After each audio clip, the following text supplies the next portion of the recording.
Okay, so my name is Ralf Philipp Weinmann. I'm from the University of Luxembourg, and I've spent I think the last 8 or 10 months basically looking into security of cell phones. I'll start with basics, like what a modern smartphone looks like, because that's the target that I've chosen. I will talk about a topic that has been neglected thus far in this area, namely baseband security, or rather baseband insecurity. I'll tell you how to find bugs, how I found bugs. This may work or may not work for you in this software. I'll talk about the practicality of exploitation and what this implies for everyone who has any connection to mobile phones.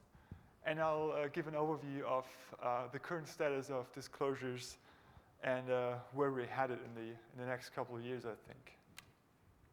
Okay, so let's start. While I'm talking, I'll try to build up the demo setup as well. So because I have a demo for the vulnerability that was recently fixed by Apple this week, which was a heap overflow in the baseband that I reported. Because my USRP was slightly broken apparently in the last couple of weeks already, but it has reappeared, this problem. I had to switch to a different USRP, so this means I can't attack the shiny new iPhone 4 for clocking problems, can only do the old one because the clock stability doesn't allow me to do that. It doesn't lock onto the carrier of this particular USRP. Okay, let's have a look at a typical setup where I've abstracted everything away for you that is not necessary in this talk. So what we'll be talking about here is we'll be mostly talking about this base transceiver station, which is under our control because we carry it around, and about the mobile station, which will be attacked by us. This is like the typical scenario you have in a cell phone network as well, but you have all of this back-end stuff there as well, which is like the base controllers, the base station controllers, the HLRs and the VLRs and links to that. We don't care about that because for now we're trying to be a rogue base station and we're impersonating an operator. So the interface between the base transceiver station and the mobile station is called the interface, or in lay speak, the air interface. So when you have a look at this interface, you'll see in most of the literature that it is composed of 3 layers. Layer 1 to 3, they are called simply. It's not the standard OSI, it's somewhat different. So in layer 1, you have the physical layer, which is basically how things are transmitted over the air. This is usually done by a DSP in the smartphone, decoding and encoding into this. Then you have the layer 2, which is basically derived from the ISDN LAPD, LAPD protocol, but in this case it's the LAPD mobile protocol, so they have a couple of additions and some things were removed. I mean, for instance, in ISDN, you don't have collisions on a channel. This doesn't happen. Well, it might happen on an air interface. And this layer 3 is what we will concern ourselves mostly with because this is where the interesting stuff happens, as we'll see later. And this can be subdivided into 3 other layers, namely the radio resource, the mobility management, and the connection management. So maybe I should answer the question first, why smartphones? I mean, there are many other phones. I mean, different question. How many of you have a smartphone in this room? Okay, now, don't be ashamed. How many of you have used a regular feature phone, like dumb phone? Okay. So, yeah, so as you see here, like the feature phones were somewhat in the minority. And this is because of several things. So first of all, I think because this is like a kind of technical audience, so it's more likely that you guys have smartphones. Also because you're sitting in this talk. That's skewing the bias here. But basically, in the late 20th century, what we saw was that these little devices called personal digital assistants, they merged with cellular phones, and this is what became the smartphone. Now, there may be many, many more feature phones than smartphones, but usually attacking the guys or girls who carry the smartphones makes for much better value. Because, I mean, what do you want with a phone that has like $5 of credit? I mean, that's ridiculous. And the conversations that you will listen to if you tap that are probably pretty boring as well most of the time. So that's why I chose, that was one of the first reasons why I chose smartphones. But the other reason is there's less variety as well. Like with feature phones, like you have a huge variety both in the firmwares and in the models. So smartphones basically have driven PDAs into extinction. How many of you still have a regular PDA that they use? Okay. Okay. You have a calculator as well, right? Okay, abacus. Okay. And the interesting thing is that I didn't know this 2 years ago, that smartphones are a multi-CPU architecture. So there are at least 2 CPUs in most of these smartphones, namely an application processor and a baseband processor. And in 99% of all cases, ARM CPUs are used for both. The exception here is Freescale. So there are CPUs by Freescale which are ARM-less, so not legless, ARM-less, no. They just operate layer 1 to 3 on a DSP. And the trend is that the designs are going to a single chip solution, so the application and the baseband processor are merged into a single package. Now this is interesting for several reasons, because here you see the 2 dominant smartphone architectures. So the left-hand side is what's used in iPhones and in other, like I think in the Samsung Galaxy i9000 as well. And but this is like the more costly solution because you have a separate CPU for the application and separate for the baseband processor. Now they talk to different RAMs as well, so you have another component that you have to duplicate, and then you have like shared memory or sometimes serial communication over some GPIO lanes between the 2. The other side is what you see in most of the Android phones that are based on Qualcomm chipsets, namely that you have an application processor and a digital baseband processor that, for cost reasons, access the same RAM. Now, back in the days, like 10, 15 years ago, carriers thought, well, the users shouldn't like really get to mess with this radio layer, right? So this is why historically the baseband processor in this design becomes the master. This is apparently changing at the moment because of oops, new email, because of these recent results. But at the moment, everything I've seen where this architecture on the right-hand side was employed had the baseband as a master. But now here's a problem. When I spoke to this anonymous engineer, I will call him for now, 2 years ago, who told me about this multi-CPU architecture, I suddenly realized nobody had looked at this at the baseband side and found, like, I hadn't seen any published vulnerabilities in that yet, and I knew several people who were doing reversing of these firmwares, and I knew several people who were pretty good at security, and none of them had heard about it, had heard about security vulnerabilities there. And then I forgot about it, and well, this year I started looking at it again. But before you do something like this, you got to do some market research, right? So you got to know who you attack. So the market research I did last year was, I'm not sure how good this is. So these were the shipment shares for the third quarter of 2009. So this is like the overall shipment share. This is not for smartphones. This is for all of the phones.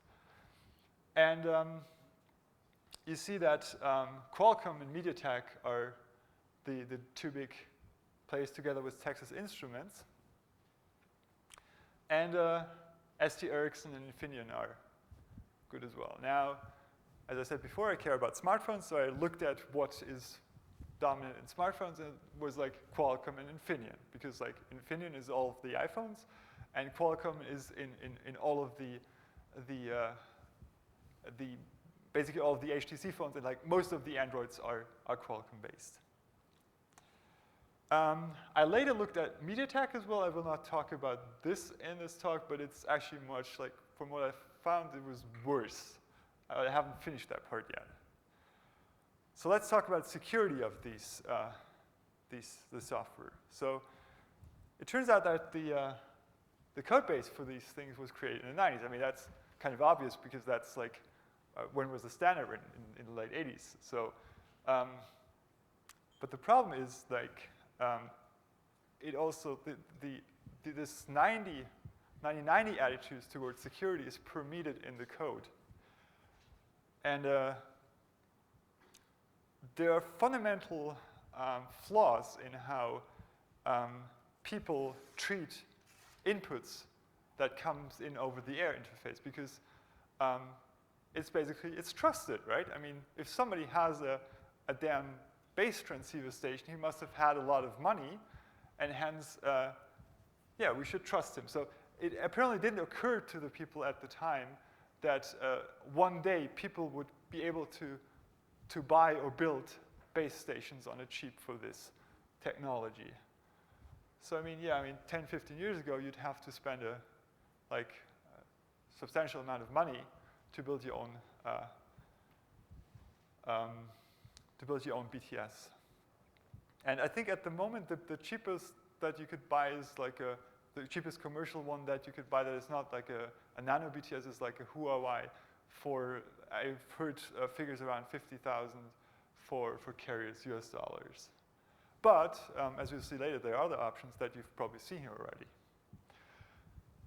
Now the problem is if you trust these things that come in over the air, there are many, many length fields because these guys apparently were greatly inspired by ASN1. And there are almost no exploit mitigations. I say almost because this thing here in the baseband has one. There may be others. But as I said, I've just looked at, this talk is just about Qualcomm and Infineon firmwares for now. And like in the iPhone 4, they have enabled DEP on the baseband CPU. How they did that is kind of funny as well because it's not really an ARM feature that they use, but it's like a crossbar that's like in front of the CPU core and not in the actual CPU core. And you can only, like this is enabled at boot time and you cannot reset it once the CPU is running until the next reset signal comes. But there are ways around this. So you probably forgot what the stack looks like, but this is important, so we'll have a look at it again. So this was a stack, and now we'll have a look at where we should dig deeper. So when you look at the standards, you realize, well, I think there's not much in layer 1 that you can really do. Layer 2 messages are too short. You can crash a couple of things there, but you want to have like a payload to do malicious things as well. So we go layer up, and we look at layer 3. And this is specified in GSM 408. And here you have variable length messages. Great. So they can be either tagged or non-tagged. And you have a maximum length of 250 5 bytes because they encode that in 1 octet the length.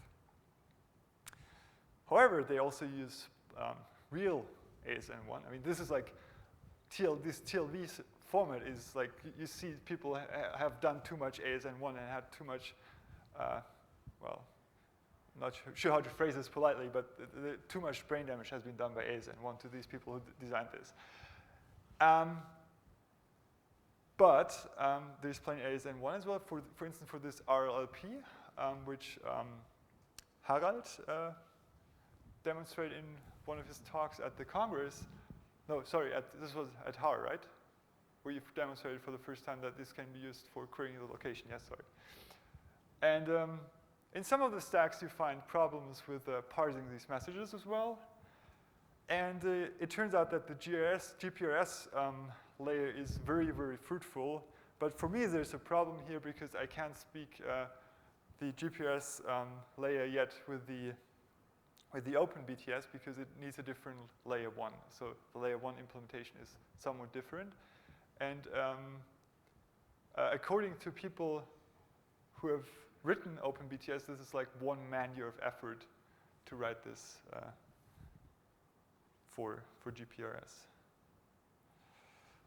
Okay, so this is where things got interesting, and these were my initial targets. So I started with a stack of iPhones and an HTC Dream, because that's just what was current at the time for me in terms of cell phones. And I started with what most people do. Actually, like at the time, fuzzing was a big thing. So people told me, "Hey, you can totally chill and find bugs at the same time." Turns out this is not true with baseband firmwares because, well, they just crash and you don't get any information, any easy information usually. So you have problems to triage the crashes. You have lots of crashes, but you don't know which ones are basically the same. And it's kind of like stumbling through a back alley blind. So the alternative, of course, is to do static analysis. But the problem is, well, there's no source code publicly available. But a couple of years ago, there was a phone called VTEL TSM30 by an Italian company that went belly up. And the source code for this at some point appeared on a SourceForge page for a number of years and was downloaded by many, many people. And if you ask around, you probably can get a copy of this still. And this is very useful to find out what the general, what the general architecture of these things is. Because before that, I didn't have a clue. I mean, I had some ideas what people could potentially do, but these were solidified by looking at the source and refuted in some other cases. So the conclusion was like, okay, we have to reverse binaries here. That's okay, I like reversing, so how do we start? Most of the firmware updates that you download for smartphones already contain baseband firmware as well, because the smartphone vendor, at the same time that he patches things in the operating system, patches a couple things here and there in the radio stack. But they usually are packed multiple times, and you need to figure out how to extract them.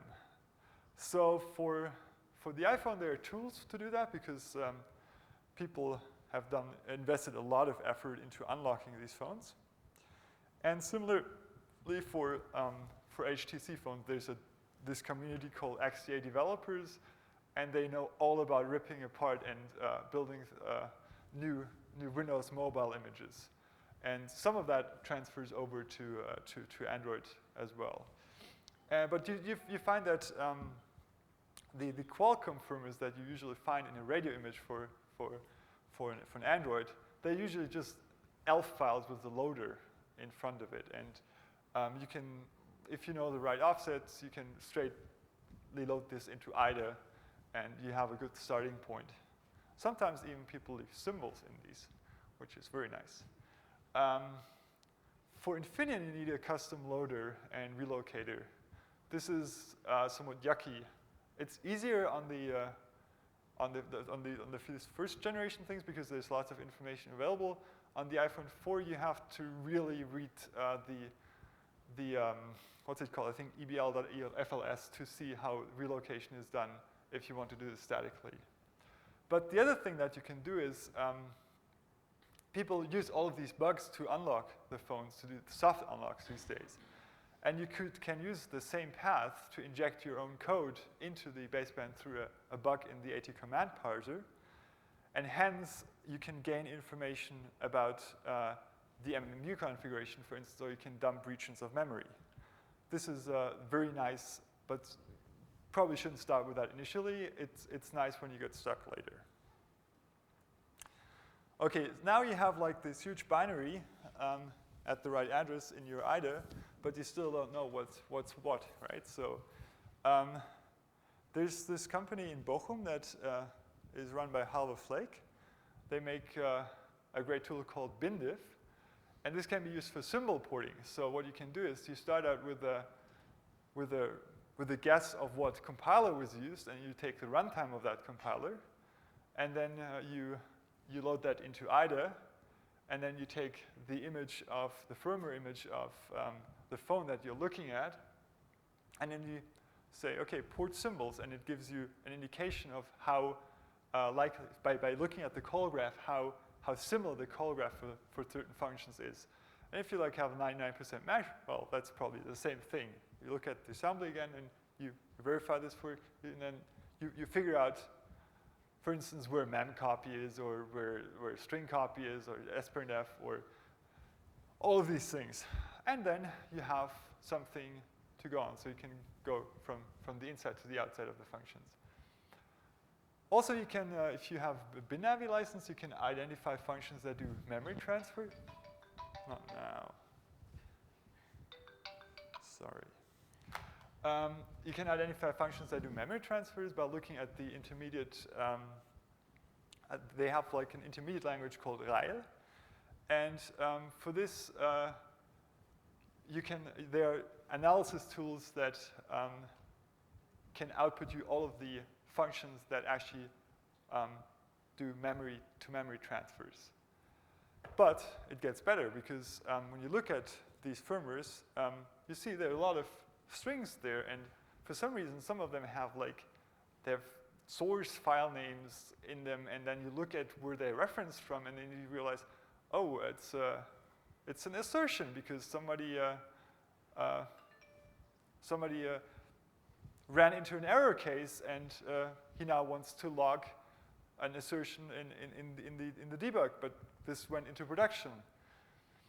The other thing is, oftentimes you have very clean-cut regions in the firmware for different things. So for instance, that hex 1000 to hex 5000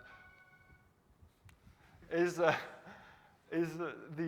RR layer. So this is much too small, but then you have another region adjacent to that, which is the mobility management, and then somewhere else is the AT command parser. So it's not all over, but once you have identified one function of a certain type, you can be sure that there's similar functionality in the same region. And one tool that I've only recently come to value because I didn't have access to it because I thought it was too expensive, was the ARM decompiler. But boy, it's worth the money. I mean, if you do this for real, you should invest into that because it saves you. Unless you pay like $5 an hour, that's the way to go because you get a quick overview of what functions do very quickly, and I can show you one of these if either is open somewhere. This shouldn't be like a product demo for ILFAC or something. But so this is like the nucleus error handler in the iPhone. I think this is like so the iPhone 2G is this. So the other thing is don't get too ambitious. Don't start with the biggest firmware you can find. This is like the smallest one, and you can usually port the results to the newer ones. So here you see an error handler that is basically used all over the place. I don't see how many times, but okay, you kind of get the impression. And then you see all of these nice switch statements, which you can read. I mean, you can read the same in assembly as well.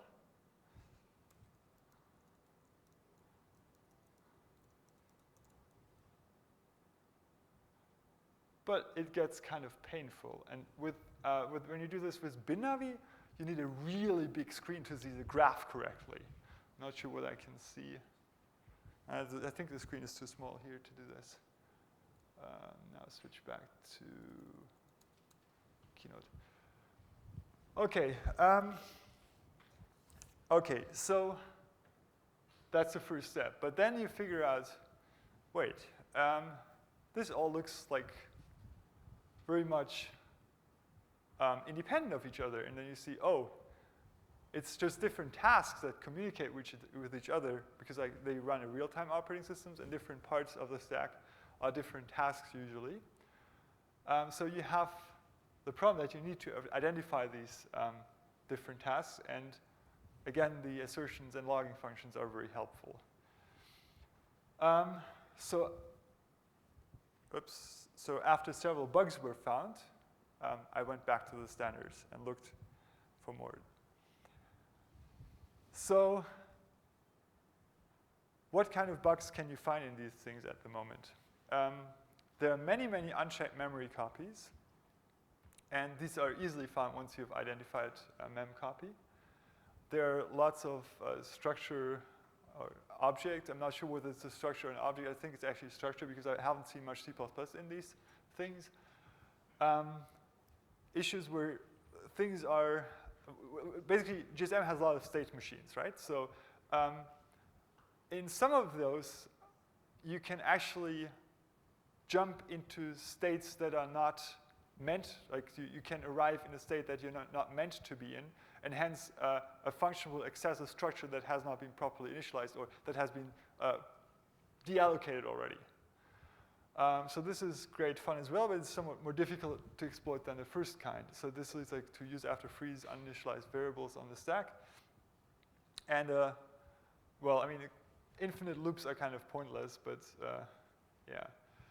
The other thing the other interesting thing that it can lead to is it can lead to info leaks. So you can sometimes get portions of the memory read out over the air that way.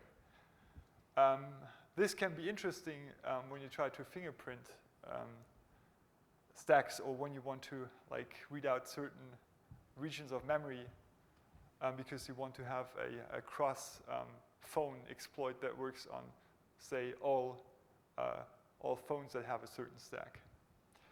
There are protocol, I call them protocol foobars. So these are basically code paths that should be only for, well, that was my initial understanding, but maybe I'm wrong here. Code paths that are only for UMTS or CDMA, but that can be triggered using GSM frames as well. I've later been told that this is for compatibility reasons. This is yet to clarify. And one of these examples I'll give on one of the next slides. I'll start with one bug that is fixed now, that was fixed this week in the iOS 4.2.1 firmware. So there's this TIMSI reallocation. TIMSI is a temporary mobile subscriber identity. Now this is for pseudonymity, basically. So you have the IMSI, which basically ties your SIM card to your identity. I think we had a philosophical discussion about that yesterday. And then they wanted to be able to disguise from attackers who cannot decrypt, or who don't have the capabilities that Karsten has, who is really registering when he goes through different cells. So initially, of course, you have to have an exchange with the IMSI, but when you then roam through, like walk through the different cells, shouldn't be able to trace that person unless you're the operator or law enforcement agency. So they use this TIMSI. This is like a 32-bit value, always, always, always. But for some reason, they they have prepended a length field to that. I don't know why. And it turns out that some people actually look at that length field and say, hey, yeah, sure, we should trust that and copy that into that buffer that our colleague set up with just 32 bits of space for the TIMZ. And this results in a heap overflow in this stack and on other stacks as well. It's somewhat tricky to exploit this in a stable way because, yeah, I think mostly because I'm lacking a debugger at the moment, like a decent debugger.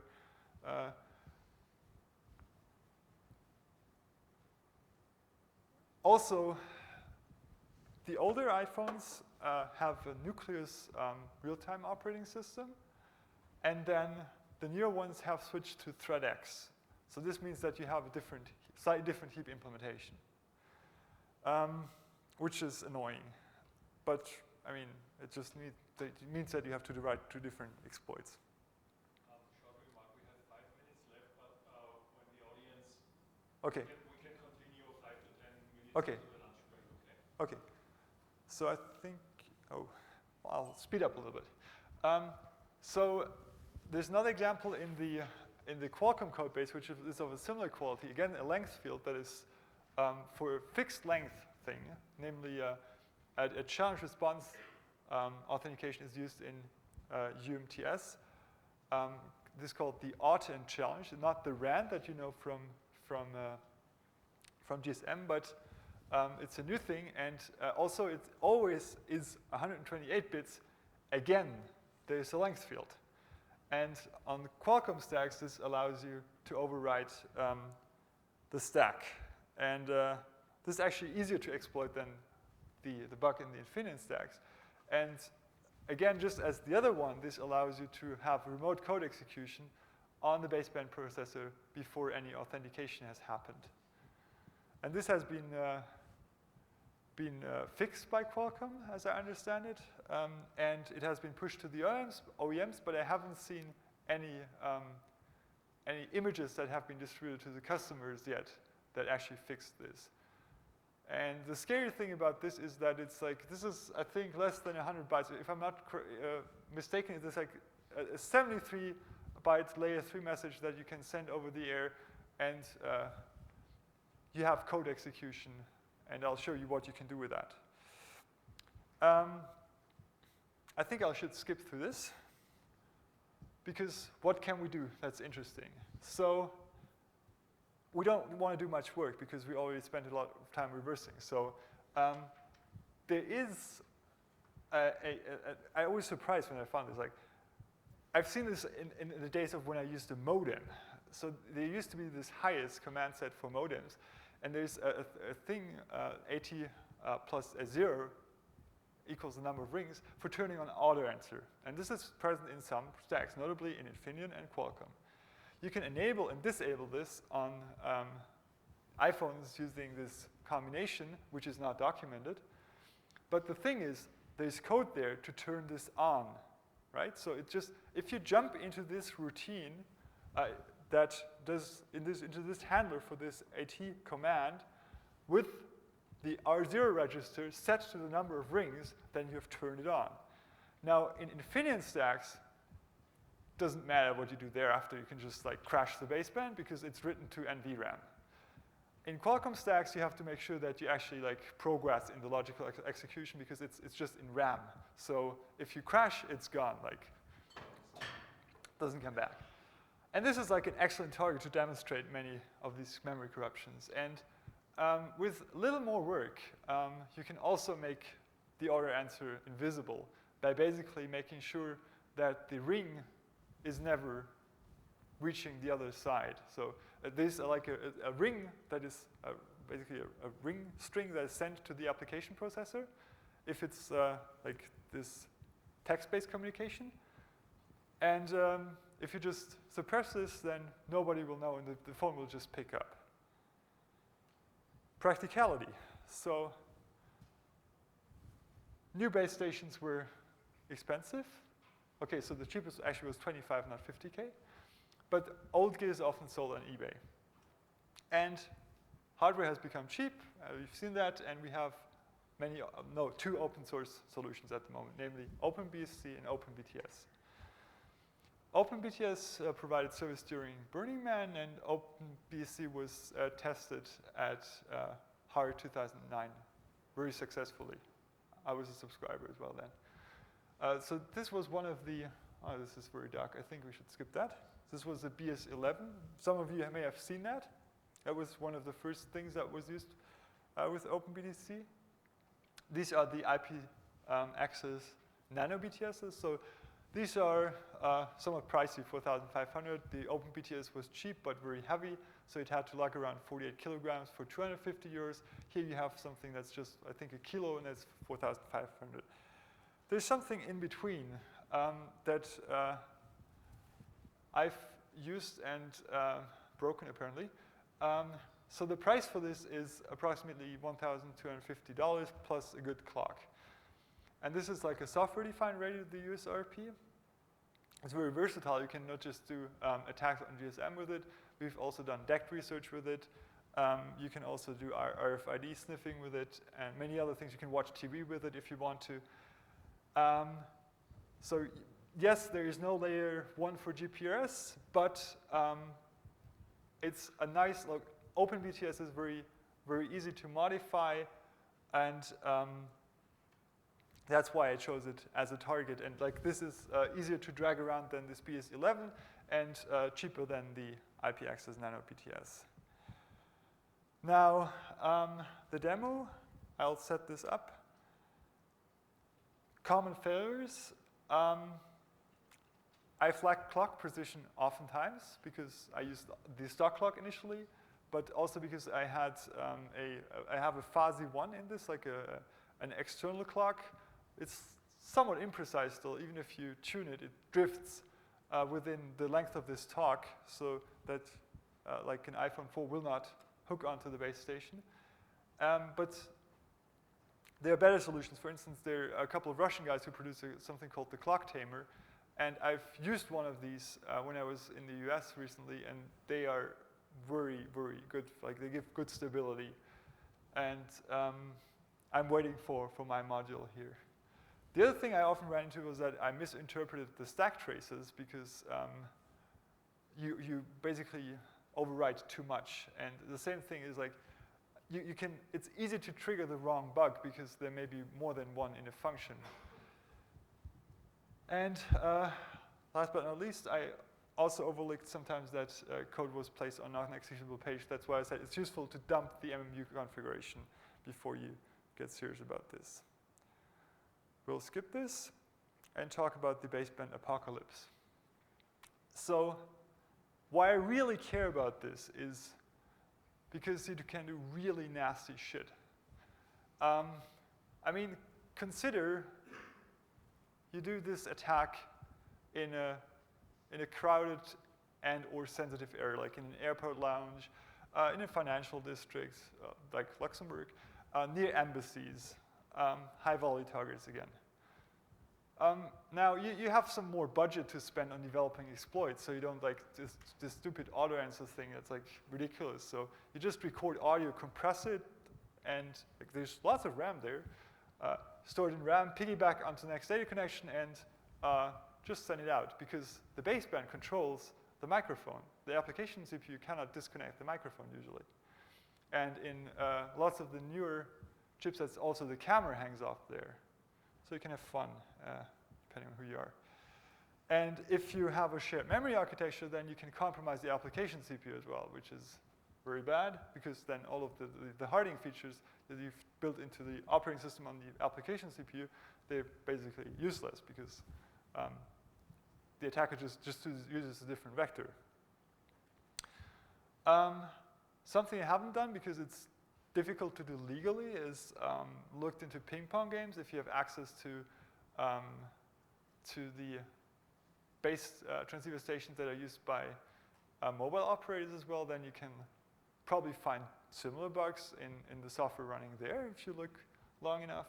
And then you can just like compromise the cell phone, and then you fingerprint the other side, like what kind of BTS do I have? Then you compromise that, and then you infect more phones.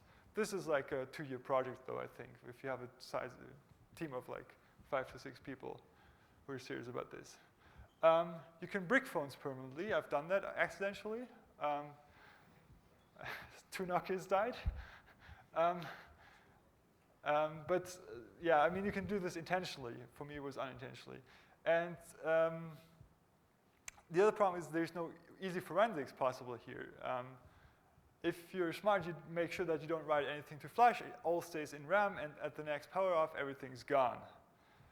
And I mean, the privacy problems were one thing, but you can also, I mean, of course, you can also do billing problems for the carrier by sending out SMSs or doing premium voice calls. And it doesn't have to happen at the time that you compromise the phone. You just do it like a random time interval, like 5 to 7 hours later, and it'll be somewhat tricky to figure out what was the original problem and why all of these people suddenly send premium text to this one number.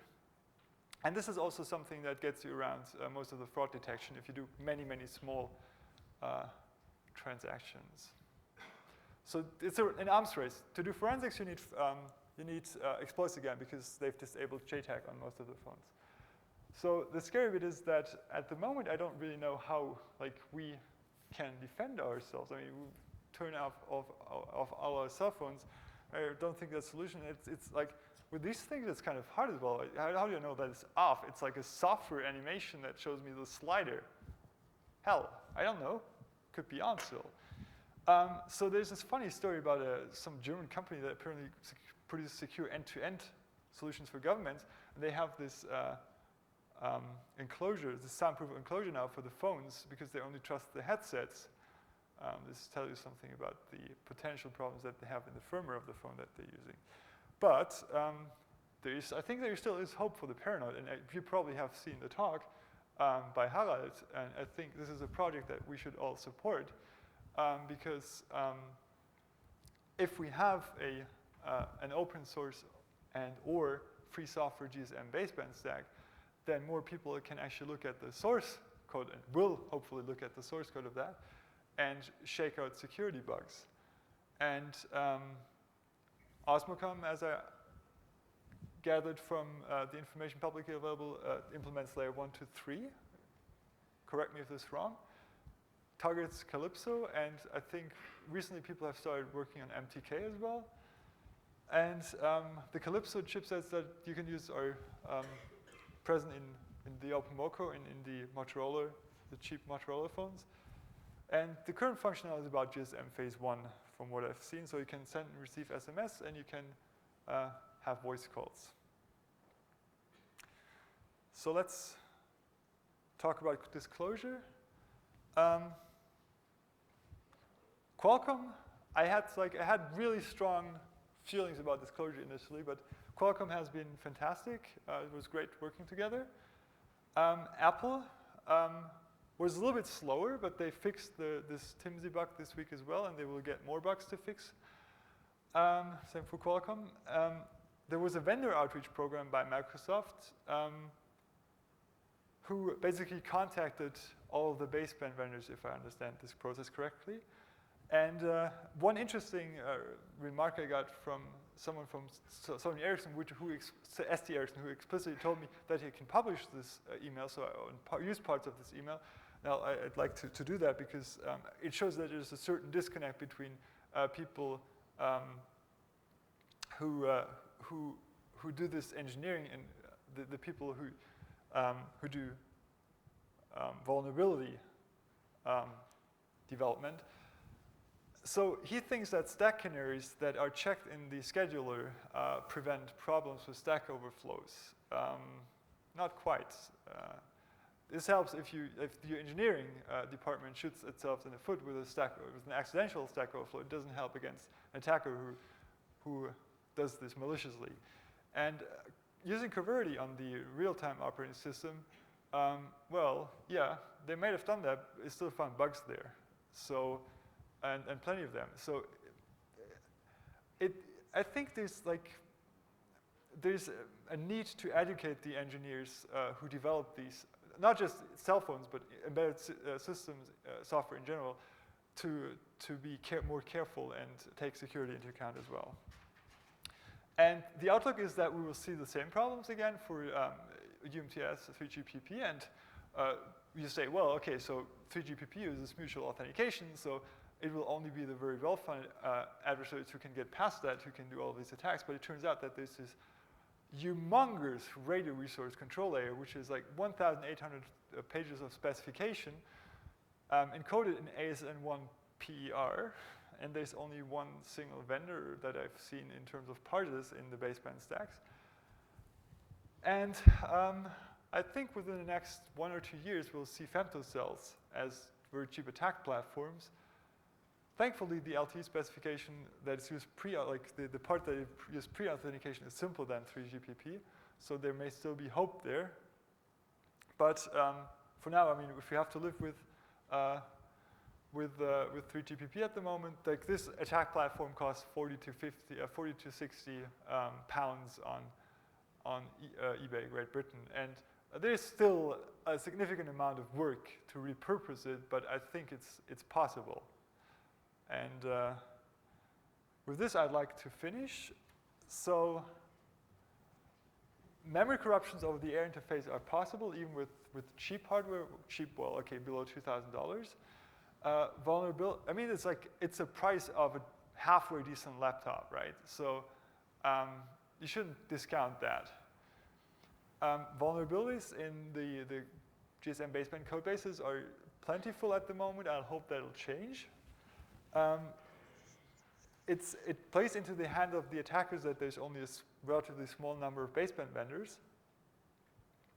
And well, if you have malicious code execution on the baseband CPU, then you can do a lot of really funny things. And if you have this shared memory design, you can compromise security completely.